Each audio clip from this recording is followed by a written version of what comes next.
আজি মই বেসনৰ পকৰীৰ আঞ্জা বনাম গতিকে মই ইয়াত বেসনৰ এটা পেষ্ট বনাই লৈছো আৰু বেসনৰ পেষ্টটো বনাওতে মই ইয়াত দিছো জিৰা দিছো নিমখ দিছো শুকান জলকীয়াৰ পাউডাৰ দিছো আৰু এইখিনি মই এটা ডাঠ বেটাৰ বনাই লৈছো এয়া দেখিছেই নহয়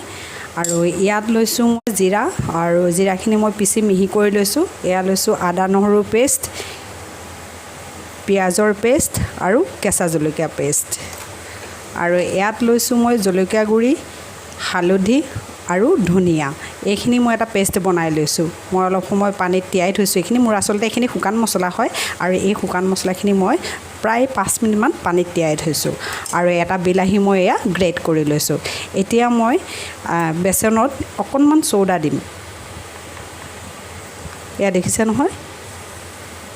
অকণমান সোডা দিছো আৰু এই বেসনখিনিৰ লগত এই সোডাখিনি মই ভালকে মিক্স কৰি লম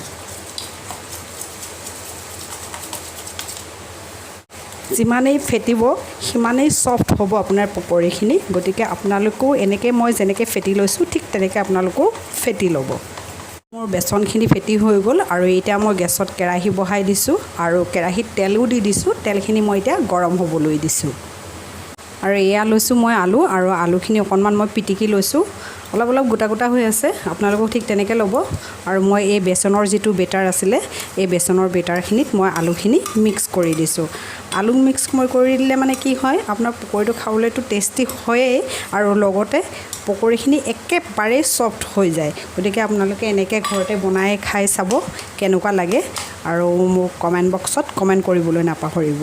আৰু এতিয়া মোৰ কেৰাহী গৰম হৈ গৈছে আৰু এতিয়া মই পকৰীখিনি বনাই ল'ম তেল গৰম হৈছে মই এবাৰ চেক কৰি ল'ম তেলখিনি ভালকৈ গৰম হৈছে নাই মই বেটাৰ অকমান দি দিছো বেসনত এয়া গৰম হৈ গৈছে এতিয়া মই পকৰীখিনি বনাই ল'ম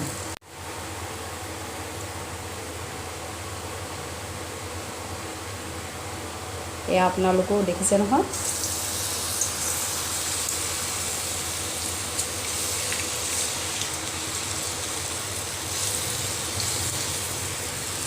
এনেকৈ আপোনালোকে পকৰীখিনি বনাই ল'ব জুই ফ্লেমটো লো ৰাখিব ময়ো জুই ফ্লেমটো লো ৰাখিছো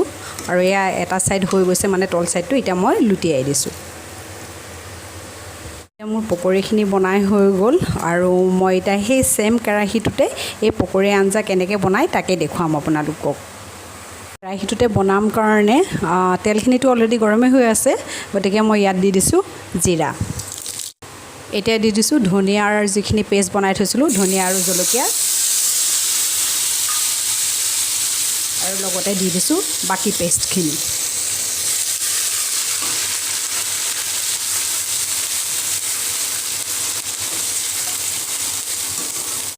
আৰু এই মছলাখিনি এতিয়া মই অকণমান সময় ভাজি ল'ম এতিয়া দি দিছো মই যিখিনি বিলাহী গ্ৰেট কৰি থৈছিলো গ্ৰেট কৰা বিলাহীখিনি এতিয়া মই এড কৰি দিছো আৰু এতিয়া এইখিনি আকৌ এবাৰ মই ভালকৈ মিক্স কৰি মছলাখিনি অকণমান সময় মই ভাজি ল'ম মোৰ মছলাখিনি ভাজি হৈ গ'ল আপোনালোকে গম পাব যেতিয়া মছলাৰ পৰা তেল এৰিবলৈ আৰম্ভ কৰিব তেতিয়াই গম পাব যে আপোনালোকৰ মছলাখিনি ফ্ৰাই হৈ গৈছে আৰু এতিয়া মই ইয়াত এড কৰিম আধা চামুচ নিমখ আৰু নিমখটো মই মোৰ নিজৰ সোৱাদ অনুসৰি দিছো আপোনালোকেও ঠিক তেনেকৈ নিজৰ সোৱাদ অনুসৰি নিমখটো দি ল'ব আৰু এতিয়া মই লৈছো আলু মই বইল কৰি লৈছিলো আৰু বইল কৰি মই এনেকৈ পিচ পিচকৈ কাটি লৈছো আৰু এই আলুখিনি মই এতিয়া ইয়াত এড কৰি দিছো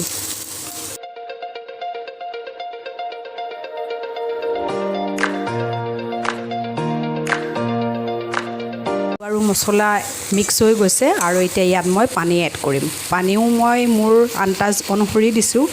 আপোনালোকে যিমানটো আঞ্জা বনাম বুলি ভাবে সেই হিচাপতে পানী এড কৰিব মই একেবাৰে পানী দি দিয়া নাই অলপ অলপকৈ দিছো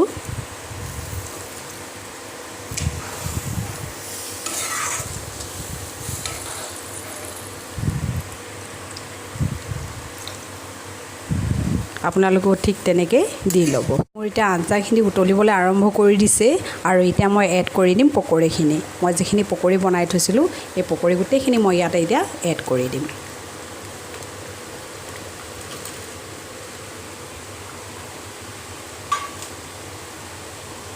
আৰু এইখিনিও এতিয়া অকণমান সময় মই এই আলুখিনিৰ লগতে সিজাই ল'ম